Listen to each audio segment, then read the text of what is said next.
ಎಷ್ಟು ಕರ್ಪೂರವನ್ನಿಟ್ಟು ದೇವರಿಗೆ ಆರತಿ ಮಾಡಬೇಕು ಗೊತ್ತಾ?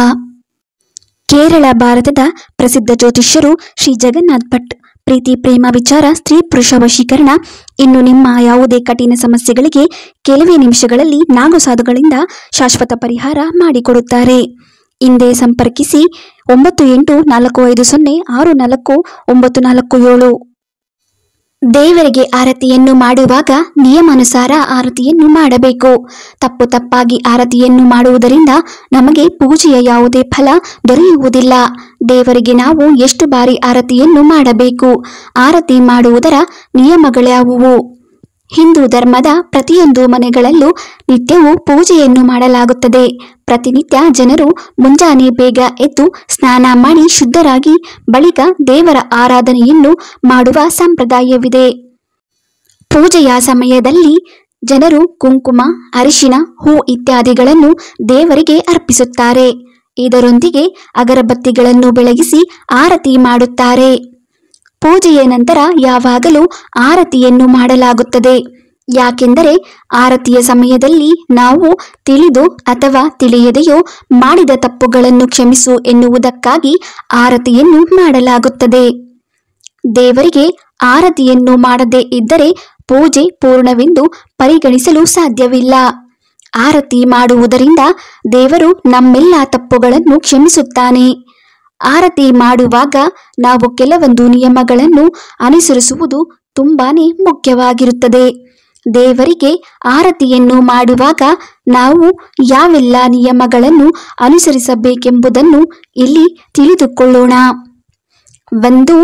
ದೇವರಿಗೆ ಎಷ್ಟು ಬಾರಿ ಆರತಿ ಮಾಡಬೇಕು? ಶಾಸ್ತ್ರಗಳಲ್ಲಿನ ಉಲ್ಲೇಖದ ಪ್ರಕಾರ ದೇವರ ಪೂಜೆಯನ್ನು ಮಾಡುವಾಗ 3 ಬಾರಿ ಆರತಿಯನ್ನು ಅರ್ಪಿಸಬೇಕೆಂದು ಹೇಳಲಾಗಿದೆ.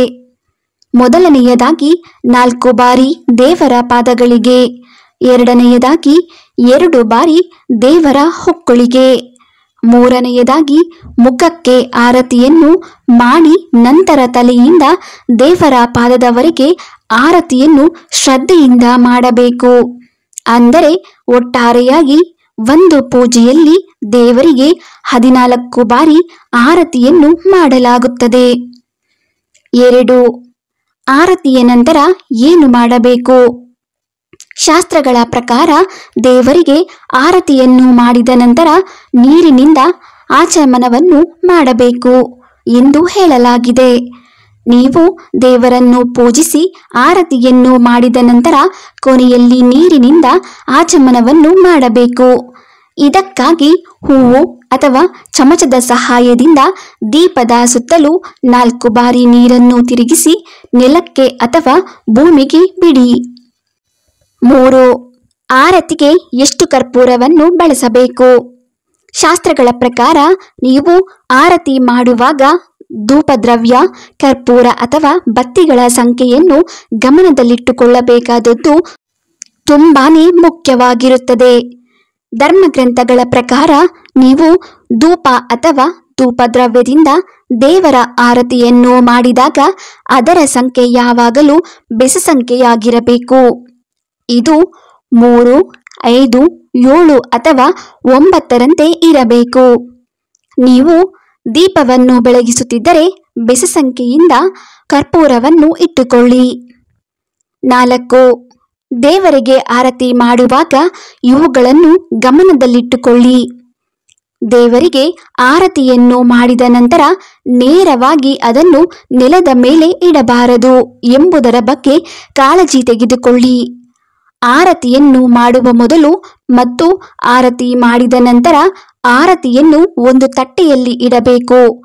ಆರತಿಯ ದೀಪವನ್ನು ಬೆಳಗುವ ಮೊದಲು ನಿಮ್ಮ ಕೈಗಳನ್ನು ತೊಳೆದು ಶುದ್ಧವಾಗಿಟ್ಟುಕೊಂಡು ನಂತರ ಆರತಿಯನ್ನು ಮಾಡಬೇಕು ಎಂಬುದು ಗಮನದಲ್ಲಿರಲಿ.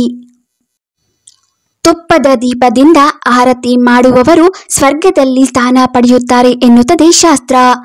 ಕರ್ಪೂರದಿಂದ ಆರತಿ ಮಾಡುವುದರಿಂದ ಅವರು ಅನಂತತೆಗೆ ಪ್ರವೇಶ ಪಡೆಯುತ್ತಾರೆ. ಪೂಜೆಯ ಸಂದರ್ಭದಲ್ಲಿ ಮಾಡುವ ಆರತಿಯನ್ನು ನೋಡುವವರು ಪರಮಸ್ಥಾನವನ್ನು ಪಡೆಯುತ್ತಾರೆ ಎನ್ನುತ್ತದೆ ಶಾಸ್ತ್ರ ಪುರಾಣ. ಅಲ್ಲದೆ ಶ್ರದ್ಧಾ ಭಕ್ತಿಯಿಂದ ಆರತಿಯನ್ನು ತೆಗೆದುಕೊಳ್ಳುವುದರಿಂದ ಭಕ್ತರು ಆಧ್ಯಾತ್ಮಿಕ ಉನ್ನತಿಯನ್ನು ಪಡೆಯುತ್ತಾರೆ. ಈ ಭಕ್ತಿ ಭಾವ ಮನಸ್ಸಿನಲ್ಲಿಯೂ ನೆಮ್ಮದಿ ಮೂಡಿಸುತ್ತದೆ. ಬೆಳಗುವ ಆರತಿಯಲ್ಲಿ ಕಾಣುವ ದೇವರ ಸುಂದರ ನೋಟವು ಮನಸ್ಸಿಗೆ ಆನಂದ ನೀಡುತ್ತದೆ. ಹೀಗಾಗಿ ಆರತಿಗೆ ಪೂಜೆಯಲ್ಲಿ ಸಾಕಷ್ಟು ಮಹತ್ವವಿದೆ. ಆರತಿಯ 5 ವಿಧಗಳು: ದೀಪಮಾಲೆಯೊಂದಿಗೆ ಆರತಿ, ನೀರಿನ ಶಂಖದೊಂದಿಗೆ ಆರತಿ, ತೊಳೆದ ಬಟ್ಟೆಗಳೊಂದಿಗೆ ಆರತಿ, ಮಾವಿನ ಎಲೆ, ಅಶ್ವತ್ಥ ಎಲೆ ಇತ್ಯಾದಿಗಳಿಂದ ಆರತಿ. ಸಾಷ್ಟಾಂಗ ಎಂದರೆ ದೇಹದ 5 ಭಾಗಗಳಿಂದ, ಅಂದರೆ ತಲೆ, 2 ಕೈಗಳು ಮತ್ತು ಪಾದಗಳು ಆರತಿಯನ್ನು ನಡೆಸಲಾಗುತ್ತದೆ. ಭಗವಂತನಿಗೆ ಪೂಜೆಯ ಸಮಯದಲ್ಲಿ ಮಂತ್ರಗಳು ಬರದಿದ್ದರೂ, ಪೂಜೆಯ ವಿಧಾನ ಅರ್ಥವಾಗದಿದ್ದರೂ ಆರತಿ ಮಾಡಿದರೆ ಭಗವಂತನು ಭಕ್ತರ ಪೂಜೆಯನ್ನು ಸ್ವೀಕರಿಸುತ್ತಾನೆ. ಅದಕ್ಕಾಗಿಯೇ ಪೂಜೆಯ ಸಮಯದಲ್ಲಿ ಆರತಿಗೆ ಹೆಚ್ಚಿನ ಪ್ರಾಮುಖ್ಯತೆಯನ್ನು ನೀಡಲಾಗುತ್ತದೆ. ಇನ್ನು ದೇವರಿಗೆ ಆರತಿಯನ್ನು ಮಾಡುವ ಸಮಯದಲ್ಲಿ ಈ ಮೇಲಿನ ನಿಯಮಗಳನ್ನು ಗಮನದಲ್ಲಿಟ್ಟುಕೊಂಡು ಆರತಿಯನ್ನು ಮಾಡಬೇಕು.